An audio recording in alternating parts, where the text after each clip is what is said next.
I haven't had time to process really anything, right? It's truly an honor, right? Seve was the winningest Spanish player in the Spanish Open, and to join him in just 4 attempts is very unique. And to beat his low scoring record on this course, to do it in this fashion, truly, it's. I don't know how to describe it. I mean, sometimes it takes me a while to get off golf mode and in competition mode, right? But I'm almost for a loss of words. I've been able to join Seve in many lists in the history of the game, or the Spanish history of the game, and this one could be the most meaningful. There's been bigger accomplishments, no doubt. I'm aware that these 3 victories are not the strongest fields I play on, but they're not the easiest weeks for me, right? I come in as the favorite. I'm supposed to win. I have the whole crowd behind me, and it's a lot of effort to maintain, to just try to play golf in under an atmosphere that I'm not used to playing, right? So it's perhaps the most meaningful in that sense, because those weeks are hard, and when you're supposed to win by a lot, it's hard, and to be able to get it done is truly an honor. You said at the start of the week you felt it was your duty to play here in Spain. Describe the joy you get from winning, especially that scene on 18.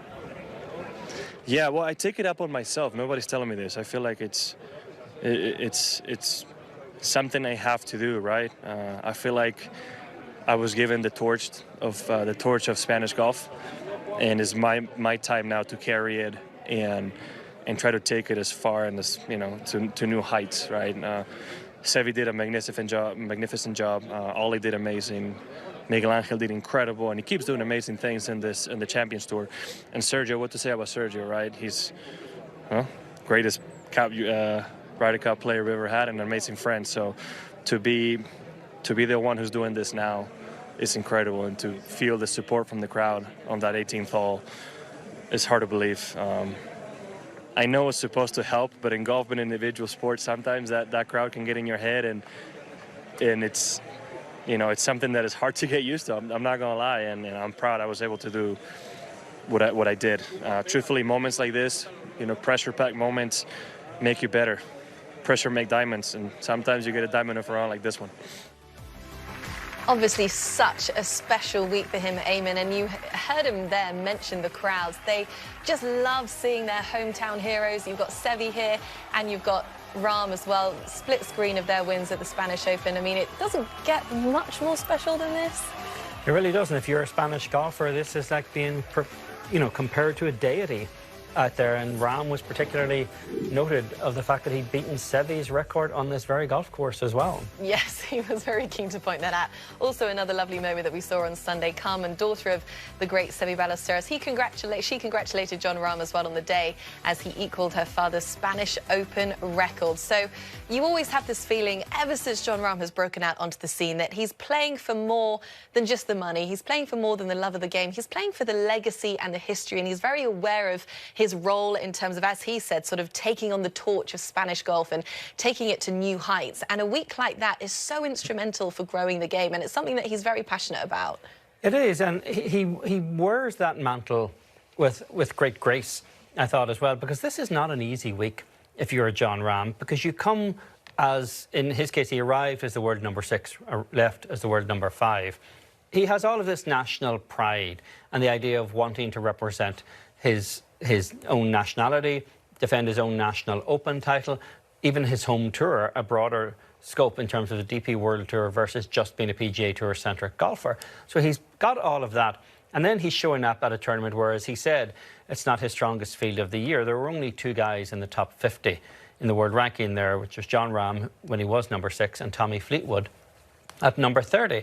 But Jon Rahm didn't just win. He's expected to win, as he said, but he won in a pretty dominating fashion. And if you look at the statistics that Jon Rahm put together in this performance, he was number 1 in strokes gained off the tee. Number 1 in strokes gained off the tee in the field this week. Number 1 strokes gained tee to green.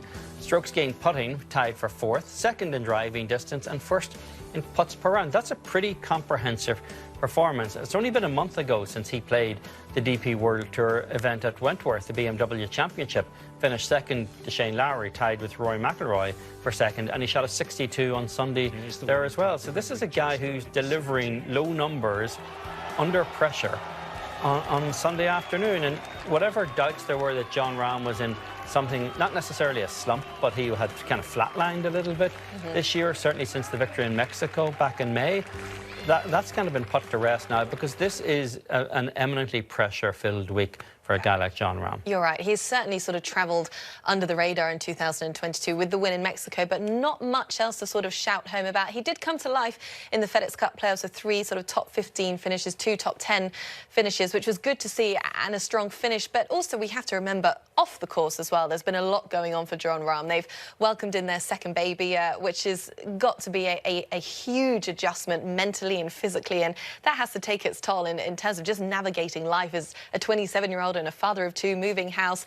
I think off the course, there could have been those distractions, and we may well see next year Jon Rahm, as he said, feeling a little bit more settled into the routine and sort of finding that old school Jon Rahm who has got the ability to dominate the PGA Tour. You would think so, because there isn't really much of a statistical difference all that significant between Jon Rahm this year and last year. But if you look at his results, particularly in the major championships, last year he didn't finish worse than 8th in any of the majors, and of course won the US Open at Torrey Pines. This year the US Open was also his best result in the majors, but he tied for 12th.